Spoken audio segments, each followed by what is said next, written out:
Life doesn't always move at the pace we expect. There are moments when everything feels out of sync, as if God's timing is delayed compared to our urgency. Dreams are postponed. Prayers seem to hit the ceiling, and doors stay shut no matter how persistently we knock.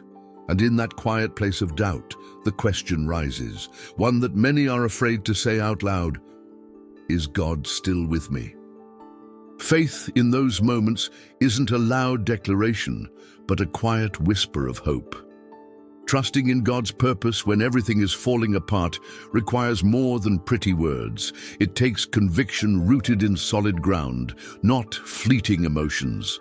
The truth is, God never steps away. He isn't distracted. He never loses control. Even when everything seems out of place, He remains on the throne, guiding each step, each tear, each silence. Victory, from God's perspective, almost never looks like what we expect. To us, victory means quick success, visible progress, applause at the end. But in God's eternal plan, victory means staying faithful even when the ground shakes. It means trusting even when there's no answer. It means believing that an invisible hand is at work in the middle of visible chaos.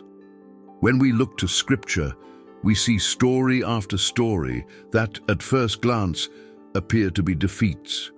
Joseph was betrayed by his brothers, sold as a slave, forgotten in prison. From the outside, it would seem God had abandoned him. But in that forgotten place, the Lord was crafting salvation, not just for Joseph, but for an entire nation. God was shaping character while the world saw failure. And He still works this way today. Maybe you're in that exact place right now, where nothing makes sense, where prayer has become a routine without a response, where your tears fall quietly in the dark. And yet, day after day, something inside you refuses to quit. That impulse, that desire to keep going, doesn't come from you.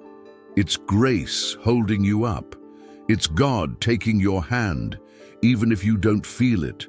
Trusting God's purpose means letting go of control without letting go of hope. It's walking in the dark knowing He sees every turn.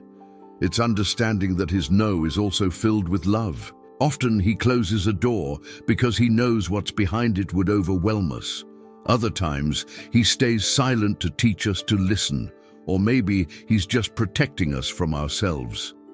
Victory, in His eyes, has more to do with who we become than what we achieve. God is more interested in forming Christ in us than in handing us everything we ask for, because He knows that when the soul yields, the heart matures. And when the heart matures, we're ready to live out promises with wisdom, not selfishness. This journey of faith isn't meant to be walked alone. God doesn't call us to walk by our own strength. He calls us to rest in Him. When Jesus says His yoke is easy and His burden is light, He doesn't promise a life without weight. He promises constant companionship. He promises to carry with us what we could never carry alone. So don't be fooled by the rush of this modern world. Life with God isn't made of shortcuts, but of process, and every process has a purpose.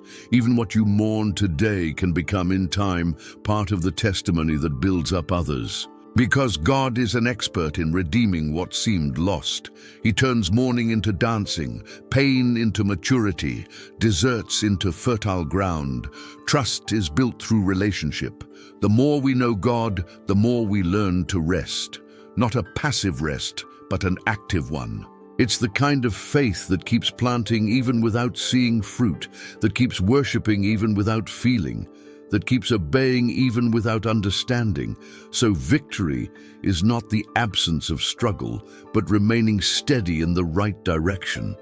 Even when your heart is tired, even when everything feels dark, if you keep following His voice, even in shaky steps, you are on the path of victory.